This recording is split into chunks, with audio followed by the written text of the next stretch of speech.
Existe um tipo de cansaço que não vem do trabalho, não vem do esforço, muito menos da rotina pesada. Vem de passar dias, meses, às vezes até anos, consumindo estímulos que parecem inofensivos, mas que lentamente vão roubando uma coisa muito mais profunda de você, que é a sua capacidade de criar, a sua capacidade de pensar com clareza, a sua capacidade de ficar em silêncio sem sentir desespero. E talvez essa seja uma das verdades mais desconfortáveis da vida moderna. Porque muita gente não está sem talento, mas está mentalmente colonizada por telas, por notificações, por vídeos curtos, por opiniões prontas, por distrações que parecem entretenimento, mas funcionam como anestesia. E o mais perigoso é que isso não parece destruição, parece descanso. Você pega o celular para relaxar, abre um vídeo para espairecer a mente, né? Assiste mais um conteúdo para se inspirar, rola a tela só por alguns minutos, mas quando percebe, uma hora passou, 2 horas passaram, a noite passou e você continua ali, com a mente cheia, mas a alma vazia.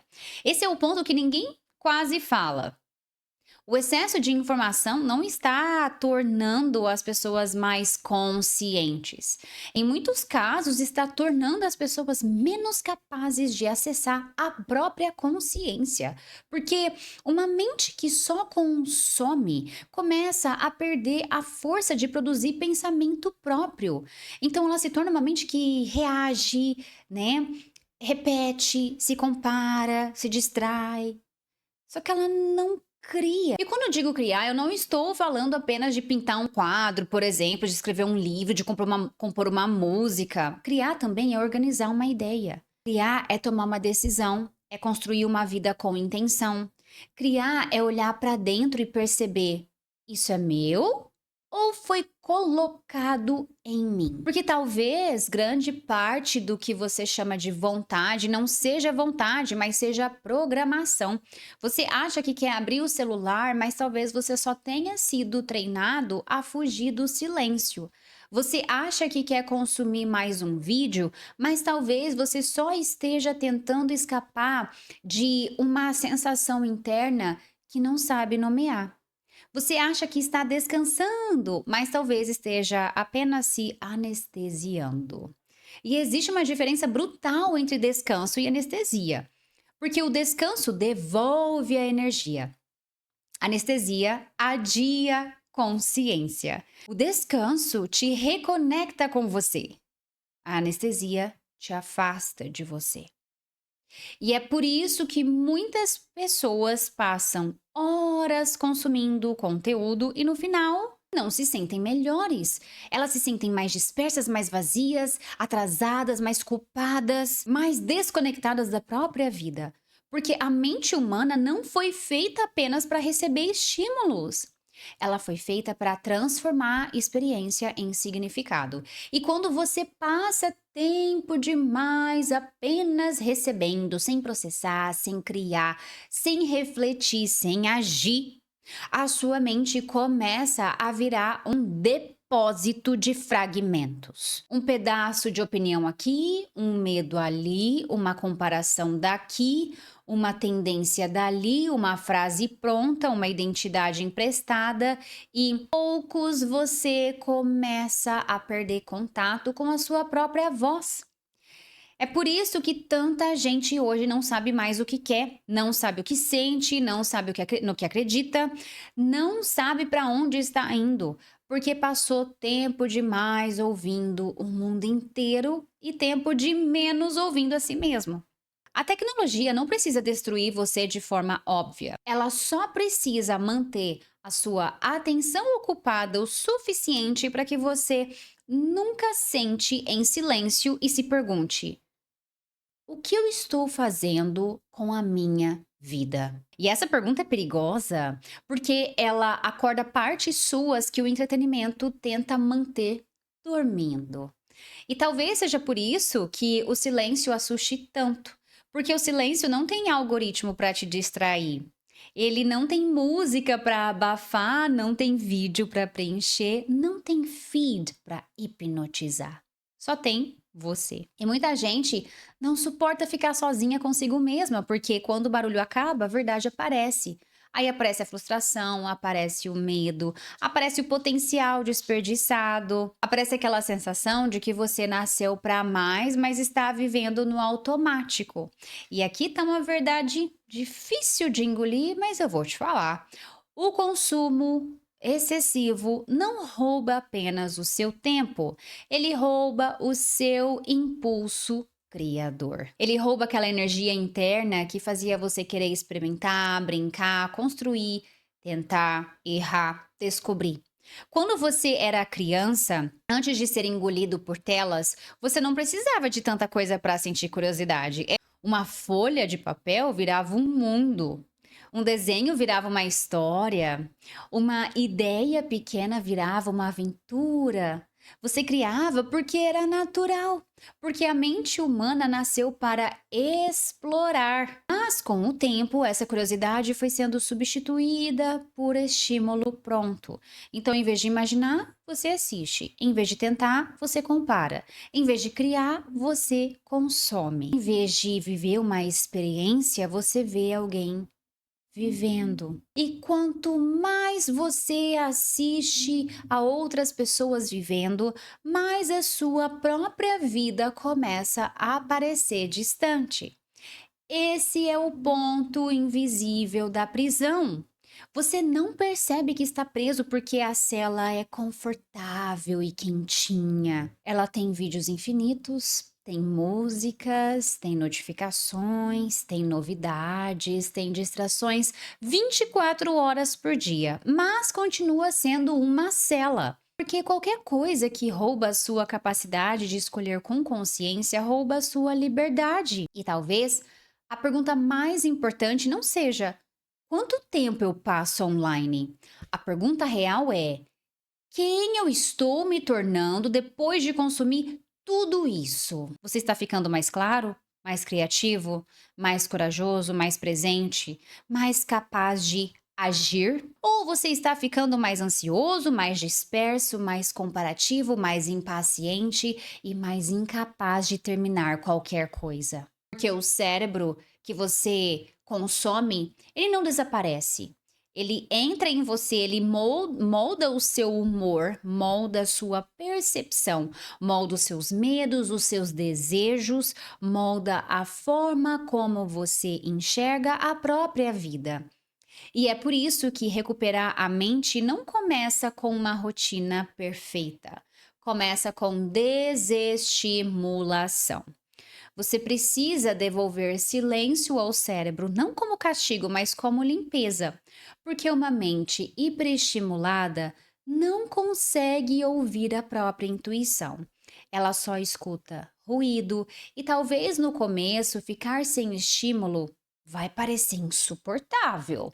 Você vai querer pegar o celular, vai querer colocar aquela música que você gosta, vai querer abrir alguma coisa, vai querer preencher um vazio, vai querer comer um docinho, né? Mas esse desconforto não é fracasso, é abstinência de ruído. É a sua mente tentando reaprender a existir, sem ser empurrada por estímulos externos. E se você atravessar esse desconforto, algo curioso começa a acontecer. A mente começa a respirar, as ideias começam a voltar, a curiosidade começa a aparecer, a vontade de fazer algo real começa a nascer.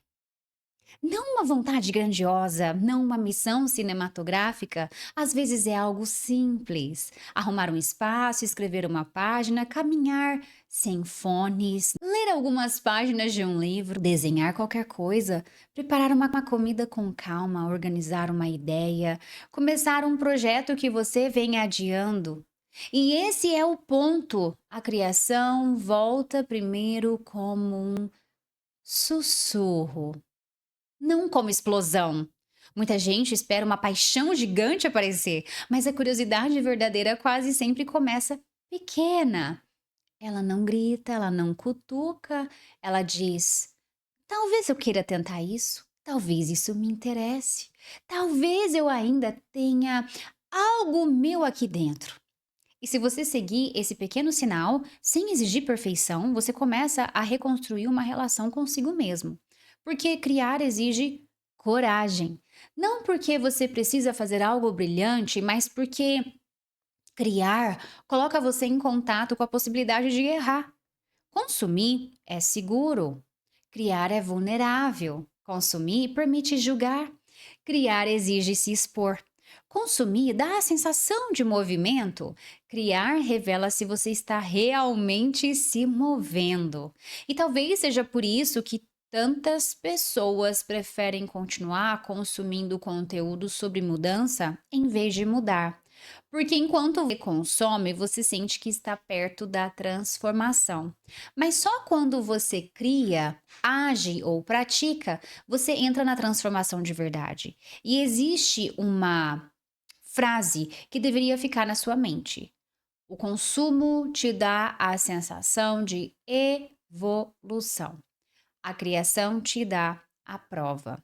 Você pode assistir a 100 vídeos sobre criatividade e continuar vazio. Mas se você senta por 10 minutos e escreve uma ideia sua, algo muda. Você pode assistir 100 vídeos sobre propósito e continuar perdido. Mas se você passa uma tarde testando algo que te chama por dentro, algo muda. Você pode consumir 1000 opiniões sobre a vida.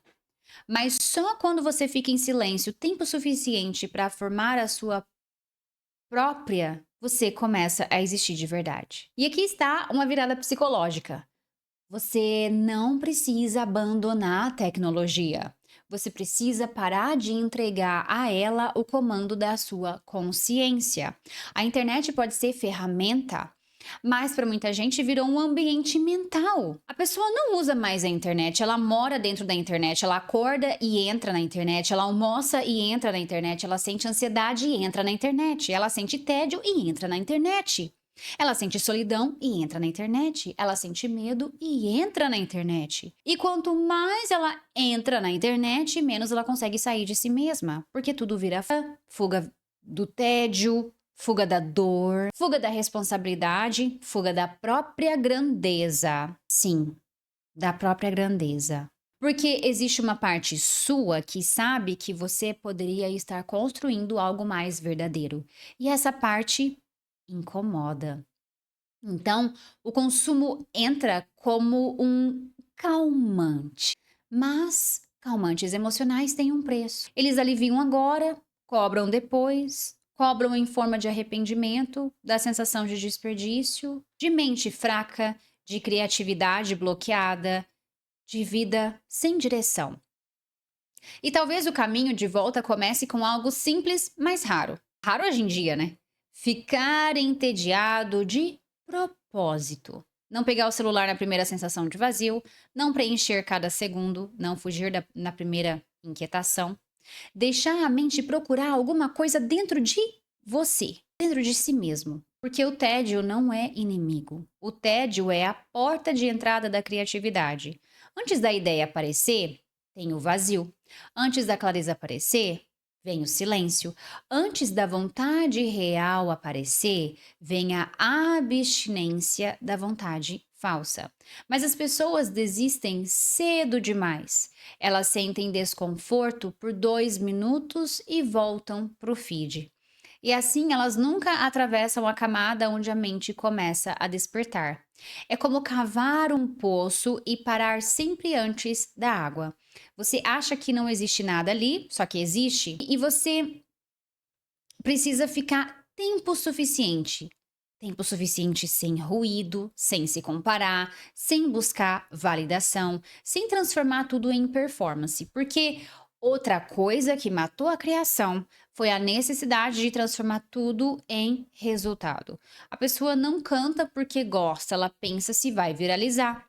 A pessoa não escreve porque precisa expressar algo. Ela pensa se alguém vai aprovar, vai dar like. Ela não aprende algo por curiosidade, ela pensa se vai monetizar. Ela não tenta algo novo, ela pensa se vai parecer ridícula. E assim a vida criativa morre antes de nascer. Não por falta de talento, mas por excesso de julgamento. O seu cérebro não consegue brincar quando está sendo vigiado, e muita gente vive como se estivesse sendo observado o tempo todo, mesmo sozinha. Existe uma plateia imaginária dentro da cabeça dizendo: isso está ruim, isso é inútil, isso não vai dar certo, você está atrasado, alguém já fez melhor, e essa plateia interna paralisa. Por isso, recuperar a criatividade exige voltar ao estado de jogo, fazer algo sem precisar vencer, tentar algo sem precisar postar, aprender algo sem precisar provar. Criar algo sem transformar imediatamente em identidade, porque antes de ser bom, você precisa voltar a ser livre. Livre para experimentar, para errar, para parecer iniciante, para ser um iniciante. Livre para não saber, livre para descobrir. Então a mente criativa não nasce da pressão, ela nasce do espaço. E talvez seja exatamente isso que está te faltando: espaço mental, espaço para pensar, espaço para sentir, para desejar algo que não foi implantado por um algoritmo. Espaço para perceber que você ainda existe por trás de todas as distrações. E quando você começa a criar, em vez de apenas consumir, uma coisa muda. Você para de ser apenas espectador da vida e volta a ser participante. Então você não está mais só reagindo ao mundo, você está colocando algo no seu mundo, mesmo que pequeno, mesmo que seja imperfeito ou que ninguém veja, porque o primeiro público da sua criação é a sua própria identidade. Então, toda vez que você cria, você diz para si mesmo: ó, eu ainda estou aqui, eu estou presente, eu ainda tenho voz, eu posso construir, eu ainda posso escolher. E isso é muito mais profundo do que produtividade. Isso é recuperação da alma. A tecnologia quer transformar você em um consumidor previsível. Só que a sua consciência quer transformar você em criador. E essa talvez seja a grande batalha da nossa geração. Então não é apenas sobre o tempo de tela, é sobre quem possui a sua atenção. Porque quem possui a sua atenção possui parte da sua vida. E se você não escolhe para onde a sua atenção vai, alguém escolhe para você. O algoritmo, o mercado, a comparação, o medo, a dopamina barata. Lentamente você começa a viver uma vida que não foi exatamente escolhida por você. Ela foi simplesmente conduzida, sugerida, empurrada, condicionada. Só que a boa notícia é que ainda dá para você voltar. Não de forma dramática, não desaparecendo da internet, não precisa ser tão drástico assim, né? Virando um monge, mas criando pequenas zonas de consciência. Então, uma hora sem celular, logo, né, amanhã ali, passa a sua manhã fazendo outras coisas para você sem pegar no celular. Tenha um caderno para você escrever as suas ideias, o que vir na sua mente. Faça uma caminhada sem estímulos. Leia um livro por curiosidade real. Faça um projeto pequeno, sem perfeccionismo. Tenha um momento de silêncio antes de consumir qualquer coisa. É assim que você começa a recuperar o comando. Porque a mente não volta de uma vez, ela volta em camadas. Então, primeiro volta o incômodo, depois o silêncio, depois a curiosidade, aí começa a voltar a energia, a vontade, a criação. Então, um dia você percebe que não precisa mais fugir tanto, porque a sua própria vida começa a ficar interessante de novo. E talvez esse seja o maior sinal de cura mental. Quando você para de precisar se anestesiar o tempo todo, quando o mundo interno deixa de ser um lugar insuportável, quando o silêncio deixa de parecer ameaça e quando criar começa a ser mais prazeroso do que escapar. Porque você não nasceu para passar a vida inteira rolando uma tela. Você não nasceu para ser apenas uma estatística de retenção. Você não nasceu para ter a sua atenção vendida em pequenos pedaços. Você nasceu para perceber, para pensar, para sentir, para construir, para transformar alguma coisa dentro e fora de você. E talvez a pergunta final seja simples: hoje, a sua mente está criando a sua vida ou apenas consumindo a vida dos outros? Porque enquanto você só consome, a sua vida fica em pausa. Mas quando você começa a criar, mesmo que pouco, mesmo que mal, mesmo que sem perfeição, afinal nada é perfeito, mesmo que em silêncio, você começa a voltar para si. E talvez isso seja o que o mundo mais teme. Uma pessoa que recuperou a sua própria atenção, porque uma mente que acorda para de ser controlada.